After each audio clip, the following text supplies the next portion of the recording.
Mīļie draugi, es esmu Dzintars Laugavs, mācītājs, un šajā reizē es gribētu sākt savu domu par to, cik svarīgi ir, kad mums ir telpa priekš Kristus. Un kā vadmotīvus varētu nolasīt vienu notikumu, īsu notikumu Jāņa evaņģēlija sākumā par to, kā divi mācekļi, kas bija Jāņa Kristītāja mācekļi, pirmo reizi ieraudzīja Jēzu no Nācaretes. Tie viņam sacīja: Rabi, kur tu mājo? Viņš tiem sacīja: nāciet un redzēsiet. Tad tie aizgāja un redzēja, kur viņš mājo, un palika to dienu pie viņa. Esmu ievērojis, ka daudziem ticīgiem cilvēkiem mājās vispār nav vieta, kur Dievu pielūgt. Varbūt, kad jūs, kā ir jūsu mājās, es nezinu, vai jums ir mājās vispār krustiņš pie sienas, vai jums ir vieta, kur jums Bībele stāv, vai varbūt kāda svētbildi jums ir. Citiem cilvēkiem ir varbūt tāds svētbilžu stūrītis, tas gan vairāk ir pareizticīgiem vai katoļu baznīcas piederīgajiem. Bet, ziniet, tas ir diezgan svarīgi, jo jāsaka, ja jūsu mājās nav vieta priekš Dieva, tad bieži vien arī jūsu dzīvē nav vietas priekš Dieva, vai arī jūsu dzīves telpā, vai arī jūsu kalendārā nav vietas pie Dieva, priekš Dieva. Un patiešām katrā namā vai dzīvoklī ir svarīgi, kad ir vieta priekš lūgšanas, kad mums ir vieta, kur mēs varam dzīves skrējienā pienākt un kaut vai īsu lūgšanu pateikt Dievam.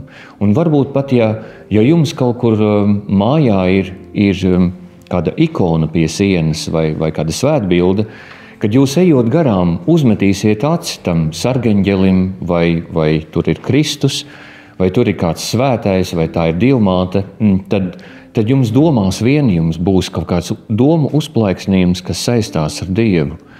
Un varbūt visai dienai tas nesīs svētību jums.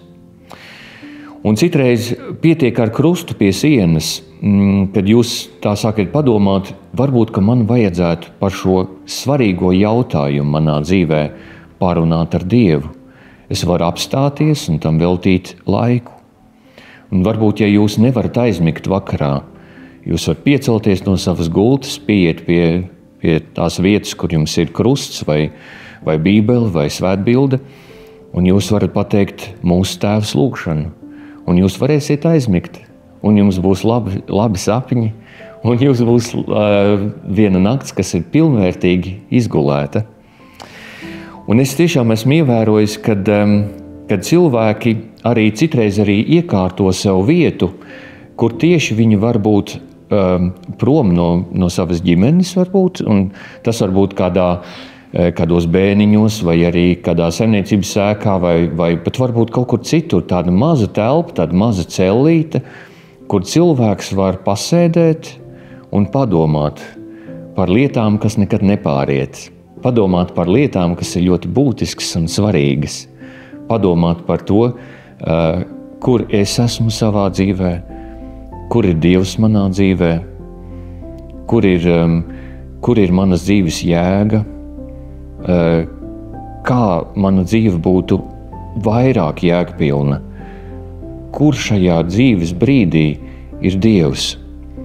Un tādas lielas domas, vai nu es izdomāju šajā dzīves brīdī, kad es esmu savā cellītē, vai varbūt tas ir kaut kur es esmu kādā dzīves pastaigā, kaut kur mežā vai pie jūras, bet patiešām tas, ka man ir telpa priekš Dieva, tas citreiz ir ļoti, ļoti noderīgi, mīļie draugi. Vienkārši, kad mēs varam iegādāties krustiņu, svētbildi un iekārtot savā mājā, savā dzīvoklī nelielu vietu, kur mēs varam būt kopā ar Dievu.